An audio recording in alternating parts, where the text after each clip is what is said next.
So, welcome back to the series of videos where I am discussing about Angular 16 new features. The DestroyRef, that is destroy reference feature of Angular 16 provides a classic cleanup mechanism for registering destroy callbacks for lifecycle scope, such as unsubscribing from an observable or any code logic that requires a cleanup mechanism. The usage is quite simple. We just have to inject the DestroyRef class and the specific lifecycle hook, as you can see in this piece of code, where we have the constructor.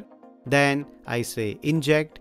In the bracket, you just pass the DestroyRef, and then on destroy, that's the callback function you have, and here you write the cleanup code.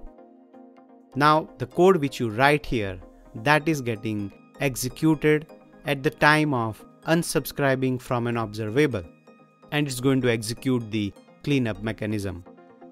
It can be used with components, pipes, or directives.